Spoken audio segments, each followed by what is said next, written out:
Hey everybody, welcome to another episode of Mr. Haig's class, and today we've got a pretty, crazy discussion about two letters in the alphabet. Did you know there are 26 letters in the alphabet? Duh. There are two letters in the alphabet that is going to pretty much change the world as we know it. Two simple letters, two vowels, the letters A and the letters I. I feel like Sesame Street here. This show is brought to you by the letters A and I. That's right, the letters A and I. And this podcast will dive deep into the world of AI, which stands for artificial intelligence, and how it's transforming our lives and reshaping industries and kind of reshaping our future. What is it going to hold for us? Okay, so we're going to be asking a good question here. Is AI a benefit, or is it a concern? Or is it a mixture of both? Well, first of all, artificial intelligence is everywhere, okay? And most people don't even know that they're using it.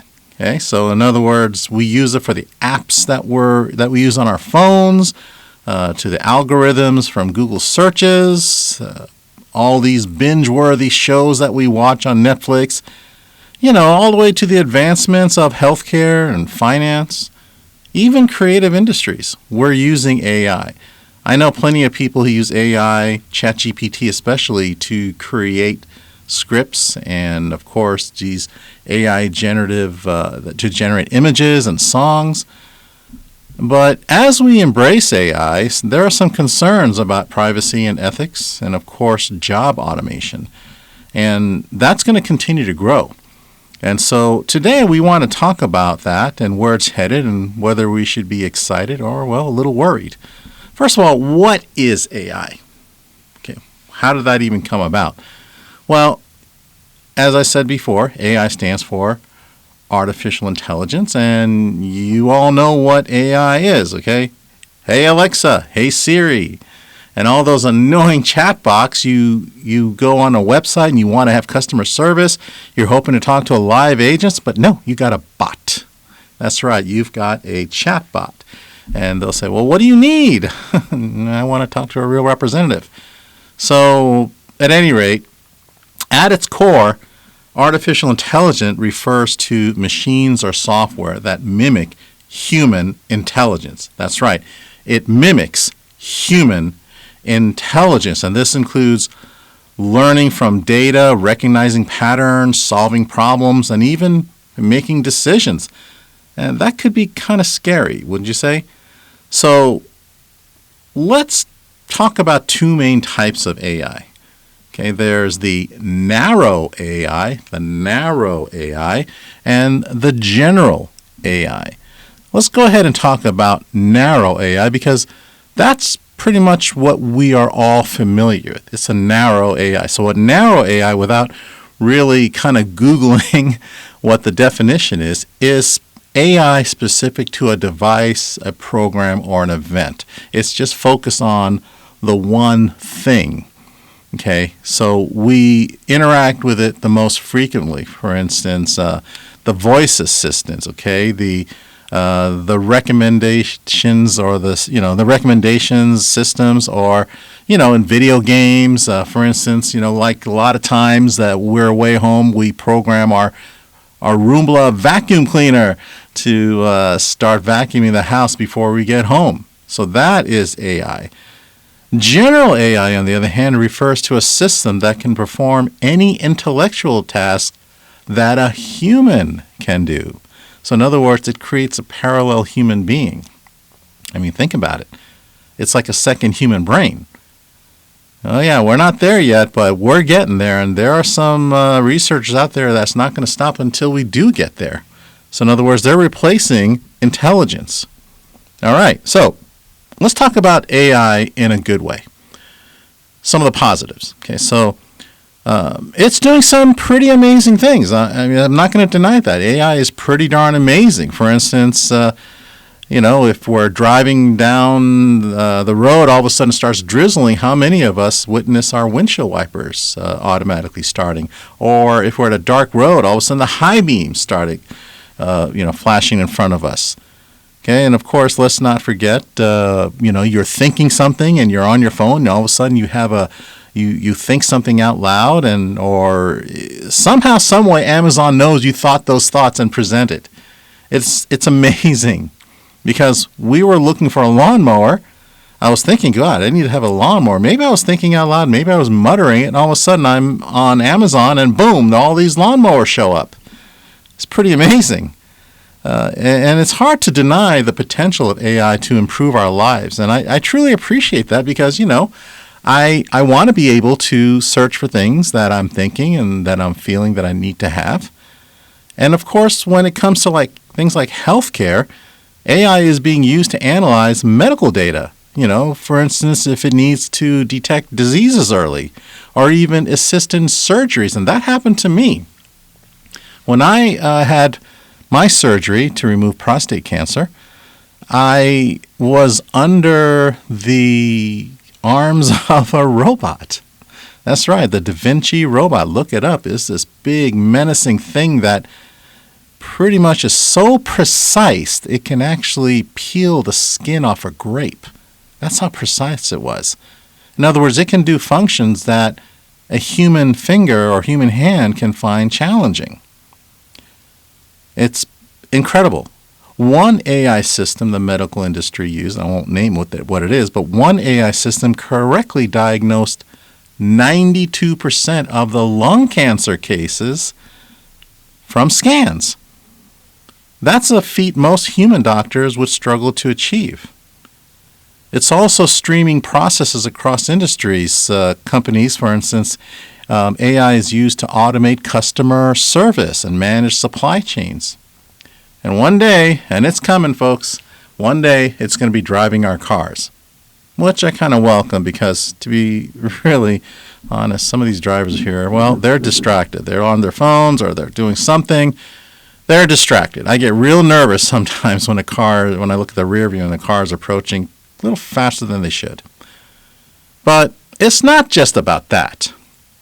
I mean, AI is also being used in the creative space. For instance, how many of you use ChatGPT to do your homework? Come on, fess up. You've done it. That's right, you've done it. I'm even asking my students to use ChatGPT to create websites. That's right. Why spend 3 hours looking up stuff when you can just generate it right then and there? Okay, oh, but you're a teacher. You're supposed to teach your kids. Okay, listen, I'm a web developing teacher. Okay, I teach websites. I don't need to teach them about cars. Okay, because I don't know myself. So if I don't know something, I'm going to have them research it. Or, use ChatGPT. Time is an essence of us. And most educators are looking at AI in a favorable way.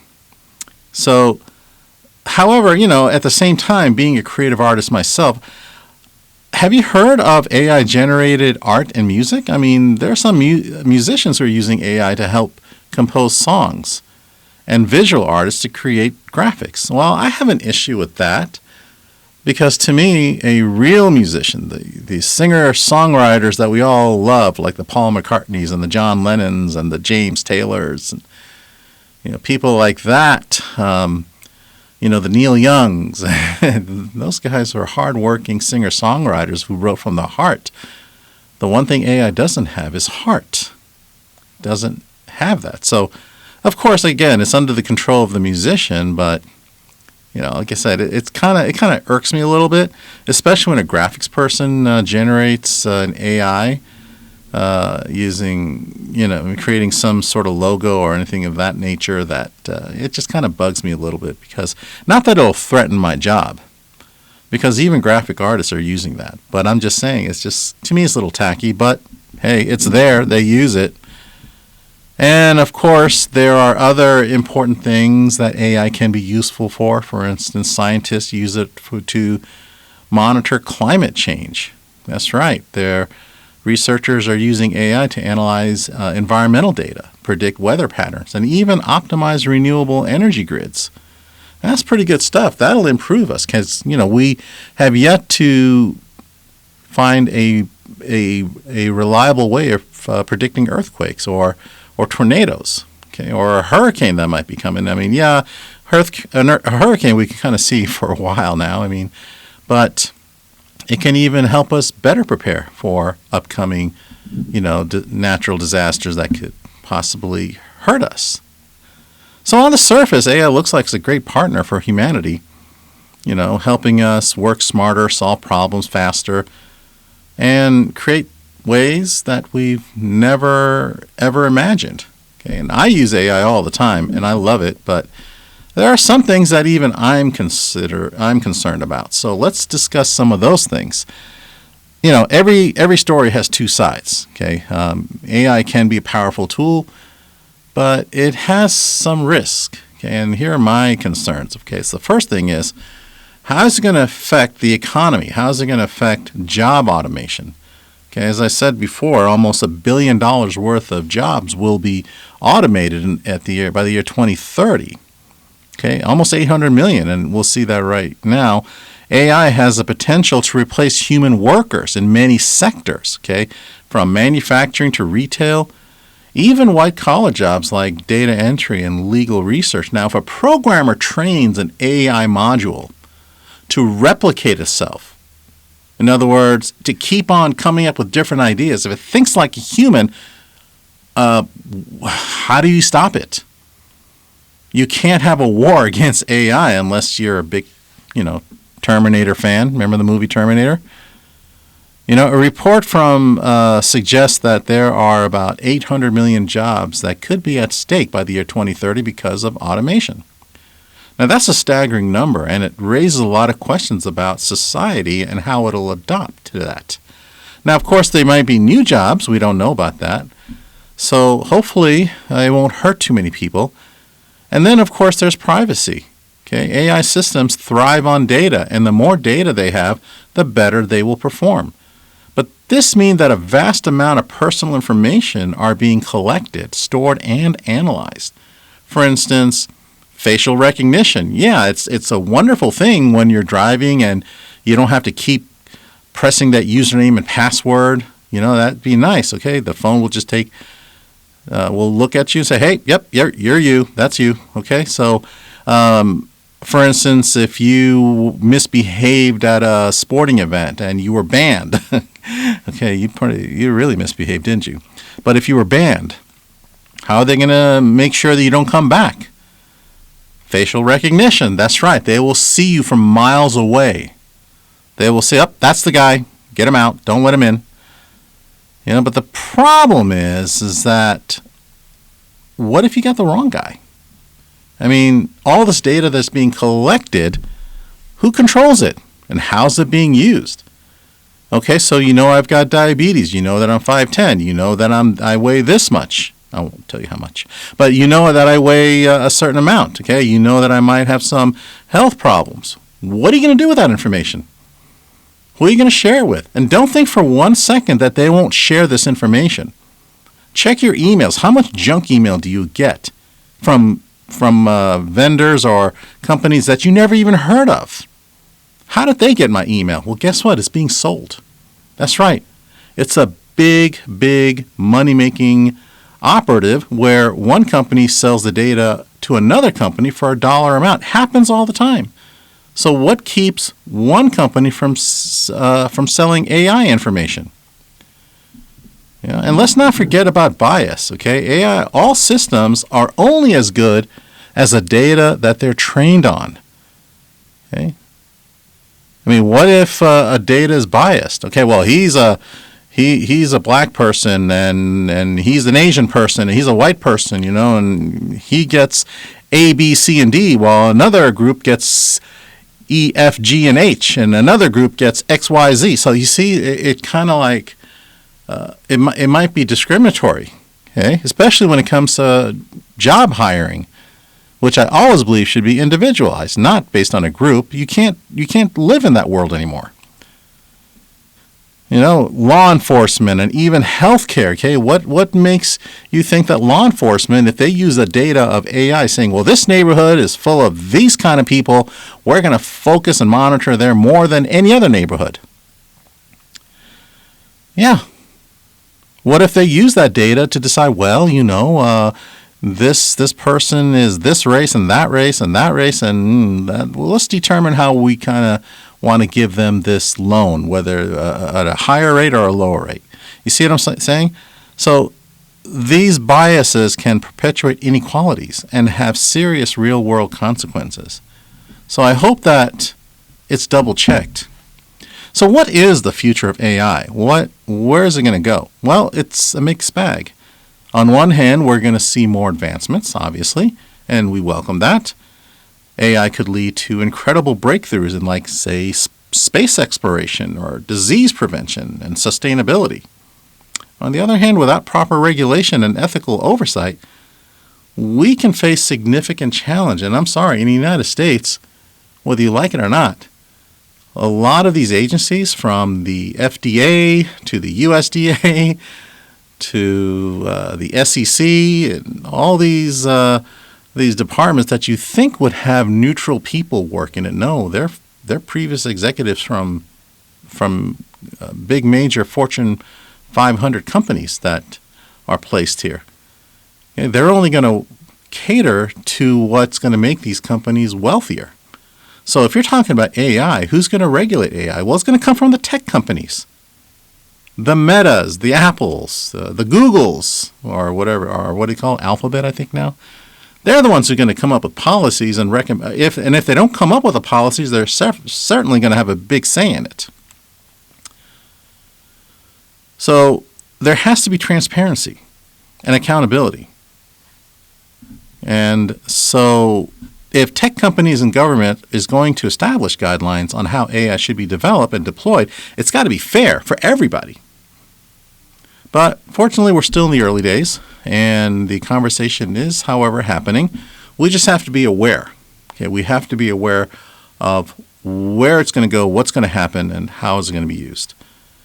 And of course, with general AI, if it ever gets to this point, what is it going to mean for humanity if you have a system that thinks like a human being, that acts like a human being? These robots, you won't be able to tell if they're a live human or not unless you take a knife and slash it, and all of a sudden you have all these electric sparks coming out instead of blood. How would you know the difference? Kind of scary.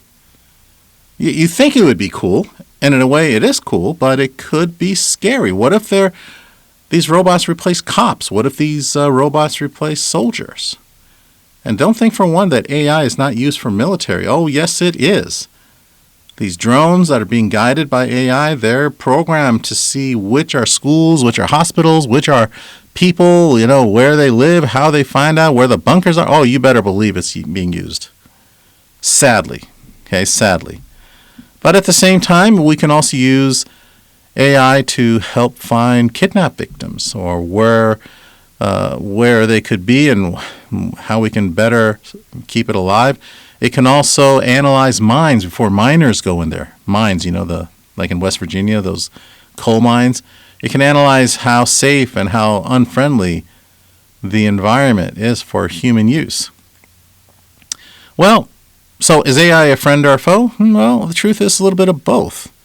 It has the power to revolutionize our world in ways we never thought possible, but it also presents a serious ethical, economic, and society challenges.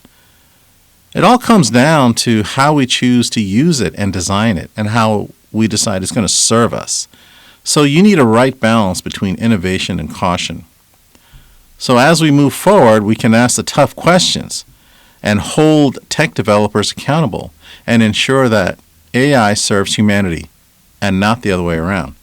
So what I want to do is kind of look at some of the statistics of AI, kind of look at my computer down here.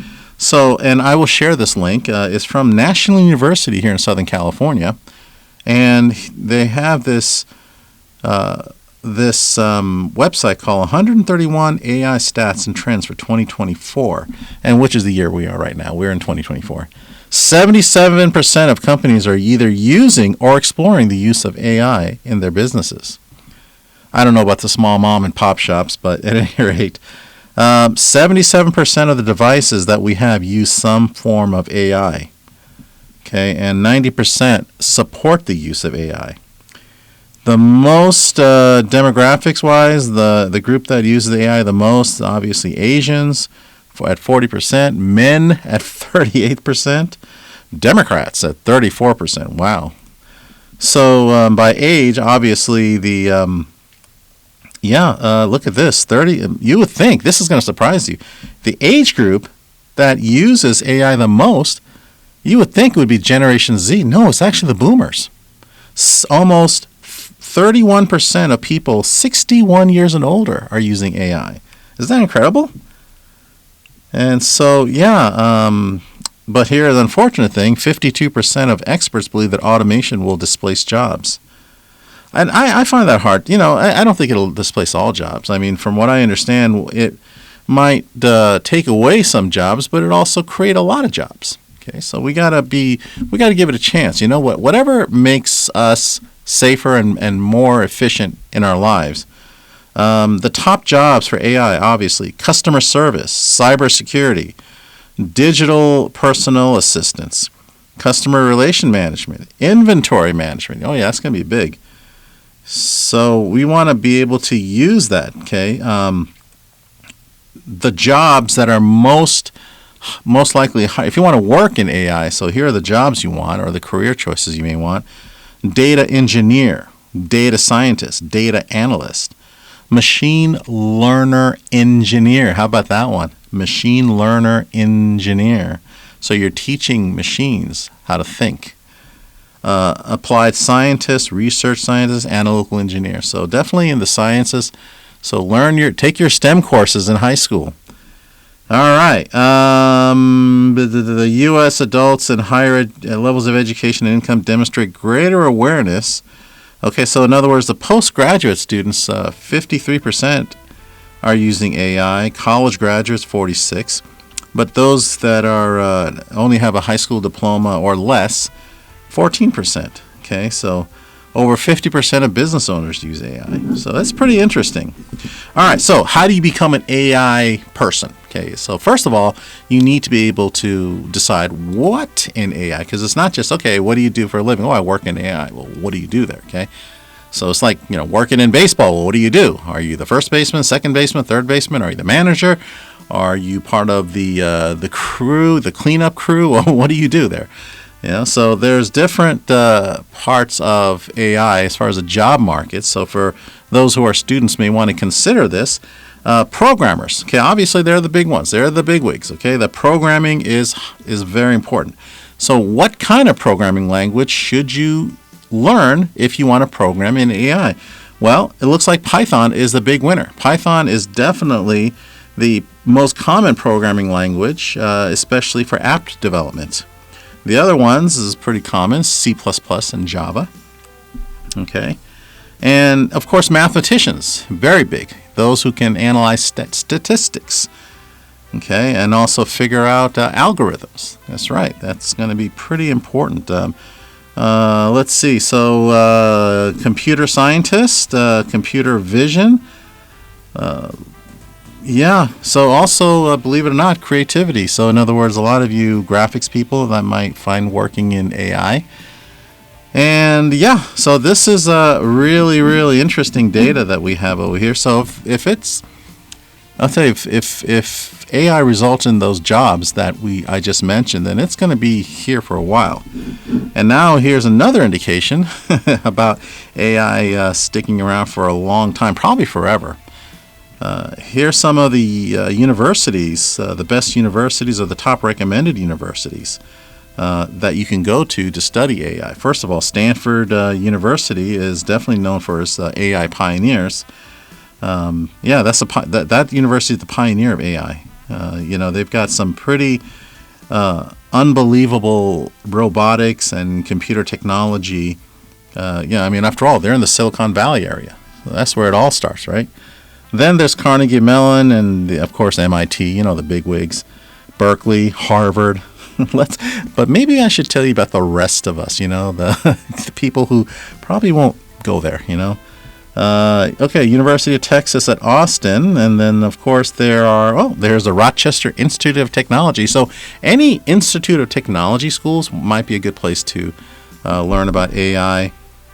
Santa Clara, of course. Another thing is up in the Silicon Valley area. Okay, San Jose State, Santa Clara University. They're surrounded by tech companies, so that would be a good place to kind of consider. But here I have University of Illinois at Chicago. Okay, so yeah, definitely talk to your counselor, talk to your people who work in AI.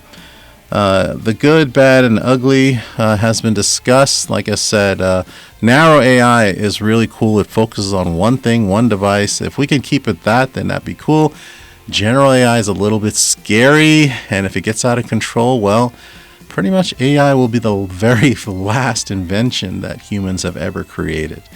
So anyways, I don't want to finish on a downer, but like I said, just enjoy it as much as possible, and let's keep an eye on it. It is our responsibility to make sure that it serves us, not the other way around. All right, well, this is Mr. Haig's Class. Any questions about this program, send me an email, mrhaigsclass@gmail.com. Wishing you a much successful future. Mr. Haig's over and out.